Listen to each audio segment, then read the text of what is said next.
Hi, it's Mr. Clevenger again, and I'm going to be reading Chapter 1 of Tuck Everlasting. The road that led to Tree Gap had been trod out long before by a herd of cows who were, to say the least, relaxed.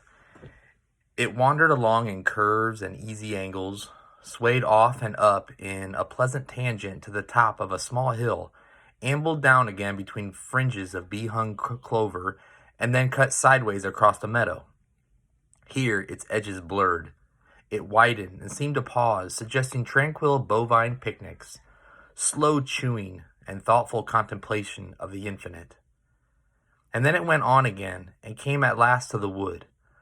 But on reaching the shadows of the first trees, it veered sharply, swung out in a wide arc as if for the first time it had reason to think where it was going, and passed around. On the other side of the wood, the sense of easiness dissolved. The road no longer belonged to the cows.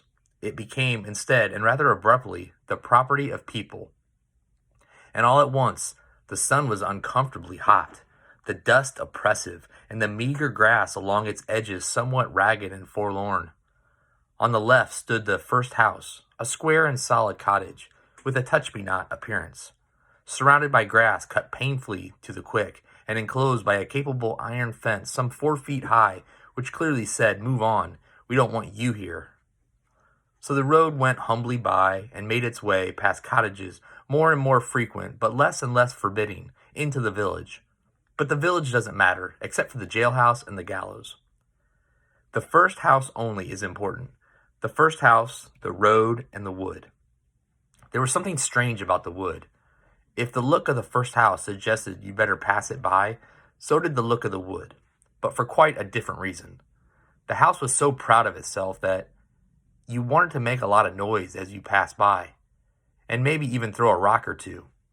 But the wood had a sleeping, otherworld appearance that made you want to speak in whispers. This, at least, is what the cows must have thought. Let it keep its peace. We won't disturb it. Whether the people felt that way about the wood or not is difficult to say. There were some, perhaps, who did, but for the most part, the people followed the road around the wood because that was the way it led. There was no road through the wood. And anyway, for the people, there was another reason to leave the wood to itself. It belonged to the Fosters, the owners of the Touch-Me-Not cottage, and was therefore private property, in spite of the fact that it lay outside the fence and was perfectly accessible. The ownership of land is an odd thing when you come to think of it. How deep, after all, can it go?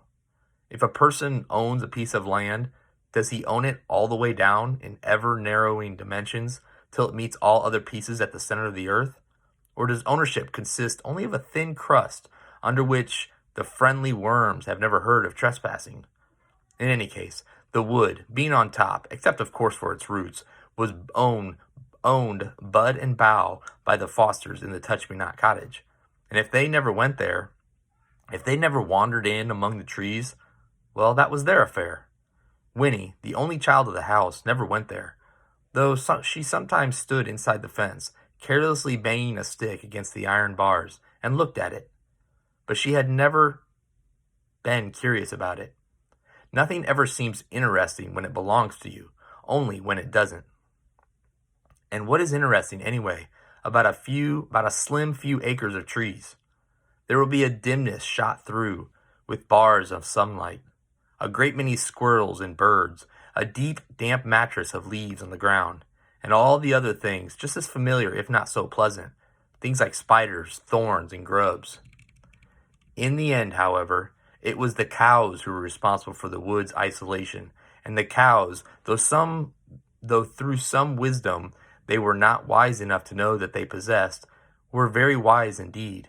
If they had made their road through the wood instead of around it, then the people would have followed the road.